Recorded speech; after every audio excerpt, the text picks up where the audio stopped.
ఓం నమో వెంకటేశాయ. జ్యోతిషరత్నాకరం ఛానల్కి స్వాగతం.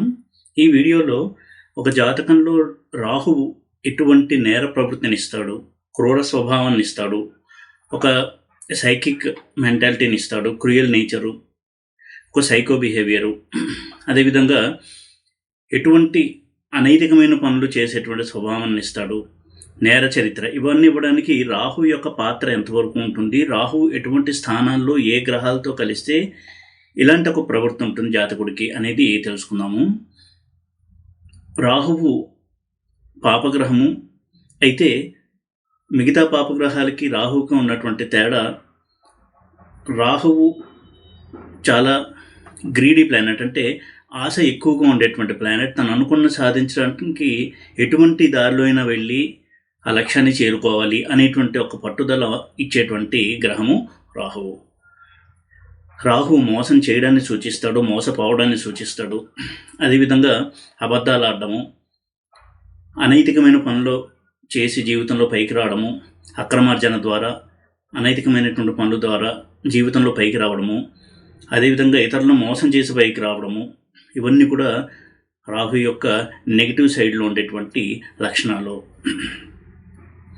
అలాగే కుజుడు, రవి ఇటువంటి తీవ్ర గ్రహాలతో ఉన్నప్పుడు రాహువు చాలా అగ్రెసివ్ బిహేవియరు, నేర చరిత్ర కలిగించడము, అదేవిధంగా ఎదుటి వ్యక్తి మీద దాడి చేయడానికి కూడా సంకోచించకపోవడము, దురుసు ప్రవర్తన, హార్ష్ స్పీచ్ అంటే చాలా కఠినంగా మాట్లాడడము, దుష్ప్రవర్తన, ఇవన్నీ కూడా ఇచ్చేటువంటి అవకాశాలు ఉంటాయి. అందులోనూ ముఖ్యంగా 8th హౌస్ 12th హౌస్లో రాహువు కనుక నెగిటివ్గా ఉన్నట్టయితే, అంటే క్రూర గ్రహాలతో కలిసి రాహువు 8th హౌస్లో 12th హౌస్లో ఉన్నట్టయితే చాలా వరకు దుష్ఫలితాలని ఇచ్చేటువంటి అవకాశమే ఎక్కువగా ఉంటుంది. కుజరాహుల కలయిక అగ్రెసివ్ నేచర్ని ఇస్తుంది. రవి రాహుల కలయిక కూడా ఈగో, టెంపర్మెంట్, దీని ద్వారా చాలా ప్రాబ్లమ్స్ తెచ్చుకోవడము, ఇలాంటి చాలా చాలా సమస్యల్ని కలిగిస్తాడు రాహువు. అయితే రాహువు ఒక్కొక్క స్థానంలో ఒక్కొక్క విధమైనటువంటి సమస్యలు ఇచ్చినప్పటికీ కూడా ముఖ్యంగా దుస్థానాలైనటువంటి 8th హౌస్ 12th హౌస్లో రాహు యొక్క తీవ్రత, చెడు పనులు చేయించడానికి రాహు యొక్క ప్రోద్బలం అనేది ఎక్కువగా ఉంటుంది. అది కూడా రాహు పాడైనప్పుడే. ఈ విషయాన్ని మనం గుర్తుపెట్టుకోవాలి. 12 ఇళ్ళు కనుక మిథునము, కన్య, అలాగే తుల, కుంభము అయినట్టయితే అందులో రాహు ఉన్నా కానీ ఎక్కువగా దుష్ఫలితాన్ని ఇవ్వడానికి అవకాశం ఉండదు. అలాగే గురువింట్లో కూడా రాహు ఎక్కువ పాజిటివ్గా ఉంటాడు. ఇక 8th హౌస్లో రాహు పాడైనట్టయితే ఎటువంటి ఫలితాలు ఉంటాయని కనుక చూసినట్టయితే అనైతికమైనటువంటి పనులు చేయడము, అక్రమార్జన చేయడము, సీక్రెట్ యాక్టివిటీస్ ద్వారా ధనాన్ని సంపాదించడము, స్మగ్లింగ్ కావచ్చు, డ్రగ్ పెడ్లర్స్గా కావచ్చు, ఇలా ధనాన్ని సంపాదించడము, అంటే చాలా త్వరగా ఎక్కువ ధనాన్ని సంపాదించడము, దీని పట్ల ఆసక్తి అనేది ఎక్కువగా ఉంటుంది రాహు వలన. అంటే షార్ట్ కట్లో వెళ్ళి ఓవర్ నైట్గా రిచ్ అయిపోవాలి అనేటువంటి ఒక యాటిట్యూడ్, ఇవన్నీ కూడా రాహు ఇస్తారు. ముఖ్యంగా 8వ ఇంట్లో ఉండి పాడినట్టయితే, క్రూర గ్రహాలతో పాపగ్రహాలతో కనుక కలిసి ఉన్నట్టయితే ఇటువంటి అక్రమాలు చేయడానికి ఏమాత్రం వెనుకాడకపోవడము, దాని పట్ల ఎక్కువగా ఆసక్తి ఉండడము, దాన్ని చాలా నేర్పుతో చేయడము, ఇటువంటి ఒక మెంటాలిటీని కూడా ఇస్తాడు. కుజుడింట్లో రాహువు, కుజుడితో రాహువు ఎప్పుడూ కూడా కొంత మనం పరిశీలన చేయాలి. చాలా మటుకు బ్యాడ్ రిజల్ట్సే ఎక్కువగా ఇస్తాడు రాహు అటువంటి సందర్భాల్లో. అయితే కుజుడు లగ్నానికి యోగకారకుడై రాహుతో ఉన్నప్పుడు ఎక్కువగా దుష్ఫలితాలను ఇవ్వడు రాహువు. శనితో ఉన్న రాహువు కూడా ఇతరులను మోసం చేయడము, పైకి చాలా మంచిగా ఉంటూ, స్నేహంగా ఉంటూ, మనం మంచి కోరే మనిషి అని అనిపిస్తూ సమయం వచ్చినప్పుడు తన స్వార్థ ప్రయోజనాన్ని నెరవేర్చుకోవడము, అవతల వ్యక్తుల్ని తన ప్రయోజనం కోసం ఎలా వాడుకోవాలి అనేటువంటి ఒక నేర్పుతో జీవితంలో పైకి ఎదగడము, ఇటువంటి ఒక లైఫ్ని ఇస్తాడు రాహువు. ఎప్పుడు వారు ఎవరితో స్నేహం చేసినా, ఏ పని చేసినా తన యొక్క ప్రయోజనం ఉందా లేదా, ఏ విధంగా తనకు ఉపయోగపడుతుంది, అటువంటి ఒక స్నేహం కావచ్చు ఆ వ్యక్తి అనేది ఆలోచించిన తర్వాత ఎవరు ఆ స్నేహానికి వెళ్తూ ఉంటారు. బిజినెస్ పార్ట్నర్స్గా ఉన్నప్పుడు కూడా బిజినెస్ పార్ట్నర్స్ని మోసం చేసి వీరు పైకి రావడము, ఇటువంటి టెండెన్సీస్ కూడా ఉంటాయి.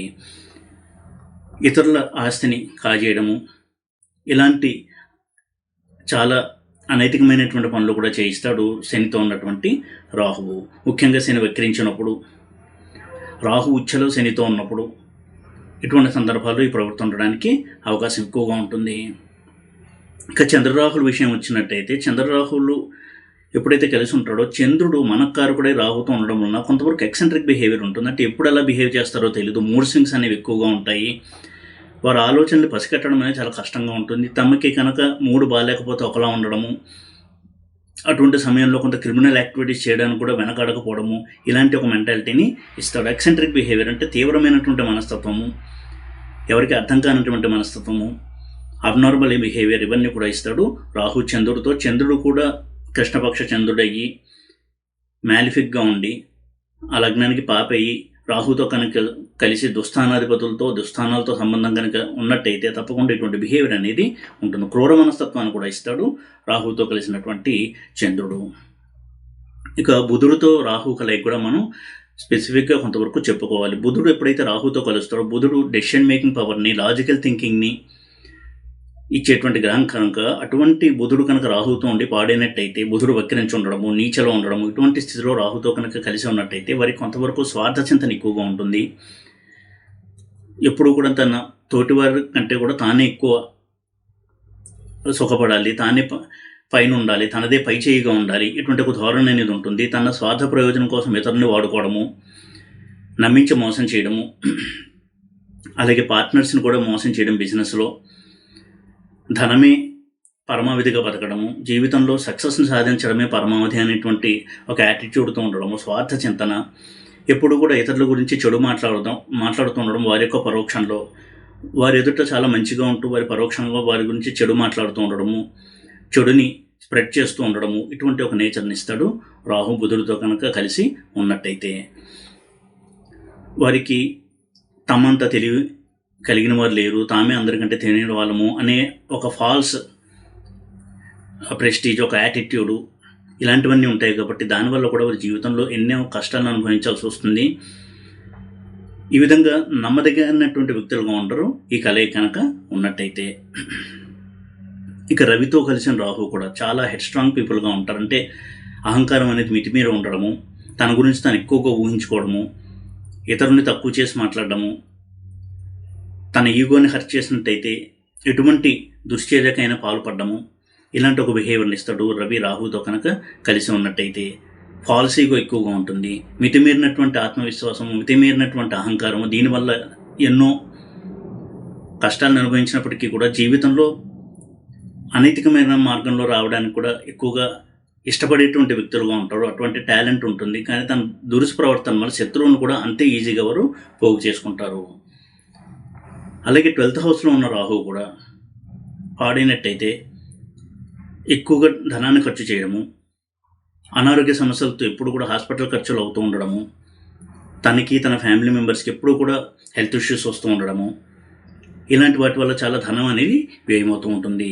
12th హౌస్లో ఉన్న రాహు కూడా బంధువులతో తగాదాలు కావచ్చు, ఇలాంటివన్నీ ఇస్తూ జీవితంలో మనశ్శాంతి లేకుండా చేయడం అనేది కూడా మనం గమనించవచ్చు 12th హౌస్లో ఉన్నటువంటి రాహు వలన.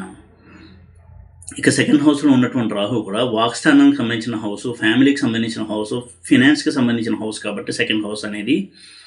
అందులో రాహు కనుక క్రూర గ్రహాలతో, పాపగ్రహాలతో కలిసి ఉంటాయి. అంటే ఉదాహరణకి కుజరాహువులు, శని రాహులు, శని కుజ రాహు, ఇటువంటి కాంబినేషన్ 2nd హౌస్లో కనుక ఉన్నట్టయితే ఎప్పుడు కూడా వారి ఫ్యామిలీలో ప్రాపర్టీ రిలేటెడ్ డిస్ప్యూట్స్ అంటే ఆస్తి తగాదాలు, దాని గురించి ఒకరినొకరు కొట్టుకోవడము, కోర్టుల దాకా వెళ్ళడము, ఇటువంటి సందర్భాలు అనేవి ఎక్కువగా ఉంటాయి. వారి యొక్క వాక్కు కూడా చాలా కఠినంగా ఉండడం, దుర్భాషలు ఆడడము, కొట్లాటలకు ముందు ఉండడము, ఇటువంటి ఒక దురుసు ప్రవర్తన కూడా ఉండేటువంటి అవకాశం ఎక్కువగా ఉంటుంది. డబ్బు కోసము, ఆస్తి కోసము ఎటువంటి అక్రమానికి పాల్పడాలన్నా కానీ వెనకాడకపోవడము, ఇటువంటి మెంటాలిటీ కూడా ఉండేటువంటి ఛాన్సెస్ ఉంటాయి. అటువంటి కాంబినేషన్స్లో కనుక రాహు ఉండి ఆ దశ కనుక నడుస్తూ ఉన్నట్టయితే. అలాగే 9th హౌస్లో రాహు కూడా మనం కొంతవరకు ఆలోచించవలసినటువంటి ఒక ప్లేస్మెంట్. 9th హౌస్ అనేది ధర్మానికి, న్యాయానికి, నీతి నియమాలకి కారకత్వం వహించేటువంటి ఒక స్థానము. అటువంటి స్థానంలో రాహు ఉండి పాపగ్రహాలతో కలిసి ఉండడము,